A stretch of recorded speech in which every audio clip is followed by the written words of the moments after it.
It's fun to see all the other Justice League characters in their costumes. The work and the energy that went into the aesthetic of these costumes, it's really impressive. Just like a bat. I dig it. You actually kind of geek out when you get to see everyone. They look unbelievable. Like, it's truly like a little fanboy moment, or just you feel like a little kid and you go like, that's Batman. Not that bad. Well, my head is not that big.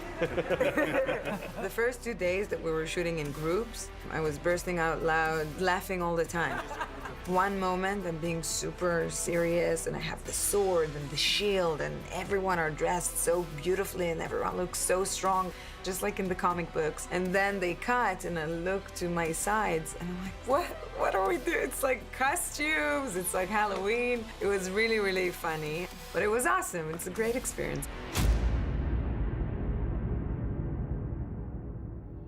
One of the most glorious times for me is the early time of research and development. There's lots of time to really do your homework, look into new fabrication technologies, new materials, new techniques, and just the design language that's constantly evolving to try and make these characters appealing and relevant to modern audiences. As well as researching the 75 years of the legacy of all these characters and how they've been drawn through all of the decades and what they've come to mean to people, what they stand for. The first people that usually come on board for the costume department are our illustrators. I begin with my simple sketches and my collages and things, and then they flesh them out into beautiful, stunning pieces of work that inspire all the different departments and actors and people around the studio. That collaboration really helps me get the look we need. The next people that come on board are people that source fabrics and help do prototyping and work out how we're going to make all of these costumes. There's people that maintain the costumes, people that build the costumes, and then the sculptors and the painters and the artisans and the mold makers that create the specialty costumes. There's printers, there's dyers, there's leather craftspeople. There's a whole army of people that go into making these costumes the way they do when they walk onto sets. So it really takes a village, that's for sure. So this is my costume office in here. I've been working on some prototypes for the new superhero costumes.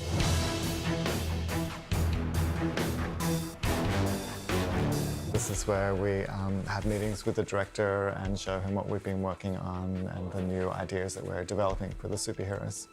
What is this outfit? It's weird. Yeah, it's really odd. Something I wanted to pitch to you guys. First up, we have the sculpture of the tactical suit for Batman, which is the suit that we'll see at the end of the film. It's built over the Batsuit from the last film. And this time he has another layer of armor when he realizes that he has to really lift his game to fight with the other superheroes and overcome the alien invasion. So this is the cowl from Batman vs. Superman, and this is the new cowl that we're developing. We're trying a new material that's super flexible, and we're having a slightly different silhouette, just tweaking all of the lines to make him look super sharp.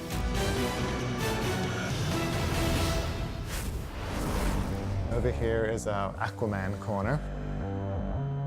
This is a scan of Jason, and in the computer we take the scan and we draw the costume over his body so we can get all the proportions right. We can play around with the shapes and make sure it all looks great.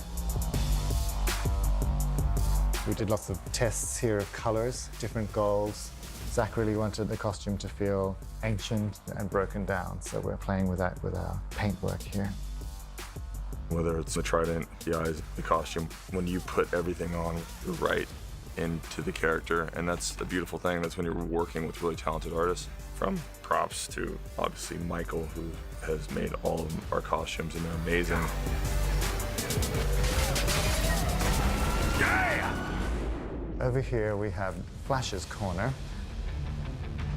With this costume, Zach wanted this great mixture between a very high-tech approach, but also low-tech, lots of beaten-up kind of textures. Sort of feels like a prototype suit. It's been scratched and messed around with. Flash is kind of working out his look in this early stage of his story. Silica-based quartz sand fabric, heat resistant. Yeah, I do very competitive ice dancing. I had this idea that it's almost like a sports shoe in the way that you combine soft, flexible materials and then layer it up, and so it becomes harder and harder. These fabrics actually started off being two different fabrics, and we took a neoprene, we came up with a digital pattern, and we had it laser cut into the neoprene, and then we had it fused onto this backing fabric here. And that way you have a fantastically stretchy fabric, but it also has an amazing dimensional depth to it when you stretch it across the foam. I like the idea that he's stolen a bunch of stuff from NASA. And I think he's a good-hearted person, so I think he probably left in a little pile on the floor all of the money he's made working his 3 jobs. He just probably dumped a lot of it on the floor of the NASA warehouse and then scooted off. Oh, it's some surplus supplies, but he's sewn together these layers of netting and synthetic material that can be both flexible, that can be heat resistant, that can protect him maybe a little from all of the flying things, like all the bugs. You have to imagine the bug nightmare of if you've ever driven fast down a highway, then you know that the Flash has bug issues. Yes! It was gross! Oh! Cyborg was another character that it was my responsibility to come up with the look for him. I worked with my concept artists to create lots of different artwork to inspire what the final look for Cyborg might be. It's ultimately going to be a character that's created digitally in the film, but in pre-production we sort of had to work out what his look was, how he works with the look of the rest of the team. And so with him, the main thing to convey was the language of his costume is alien, it's apocalyptic. And so we wanted to avoid any fixings or any details, any technologies that seemed human and sort of known to us. And so in the computer, we created lots of different sort of fractured textures, lots of sort of impossible junctures. You want to turn it on so see if it shines through it? Yeah. Doing okay. I don't forget how you make the heart symbol, but that's all right. This is my heart. My costume is mine because it's pajamas. I have the CG mocap suit, and I've actually grown accustomed to it now. When I got to see everybody else in their costumes, I was jealous at first because I know I'd have to wait to see what mine looked like. Amber light on? What you see in the films is human face on the right-hand side, and the rest of the body is a sort of digital prosthetic that we've created and replaced.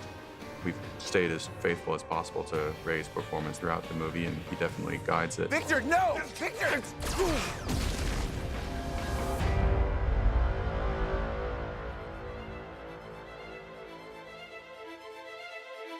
This time around, we really wanted Superman to really jump off the screen and have an even more special luster and a luminous quality. The blue of the suit is a little bit more intense and saturated than last time around. And also, we developed this highly chromed and reflective undersuit. So when you get the fabric of the suit that is stretched over that, you get this wonderful depth and reflection, and it gives the suit a metallic feel.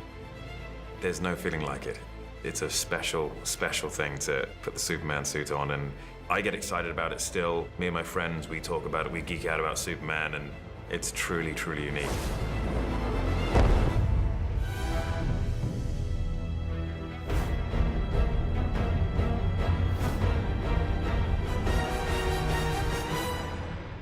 What I wanted to achieve with Wonder Woman's costume is to get a mixture of strength but also elegance. She's a legitimate warrior and a fantastic, strong fighter, but she also, the way she fights is very different from the other characters. She has a real discipline and a strength and a majesty to her way of fighting, and that extends to the whole Amazon culture. She's battle-scarred. She's obviously been in a lot of battles before. Her costume is very distressed. Her costume has changed a little bit, mostly in the coloring. It's a little bit more vibrant this time around. It has a little bit more glow to it. And also the biggest change is probably just the practicality of it all. I need to be able to fight, move, sit, kick. We ended up having, I think, over 14 different costumes. One is softer, one is shinier, one is heavier, one is darker, one is lighter. So at the end of the day, I was as comfortable as could be in this type of costume. Oh, that's the best part of it. This film is definitely, hands down, the most epic, huge-scale film I've ever worked on. I have a great team of people that help me carry that off, putting ideas down on the table and make sure that all of the storytelling in the clothes is happening in a clear and powerful way. There's no limit to the amount of detail and love and care that we can put into these costumes, and which makes it such an exciting project for me. It's been completely a thrill.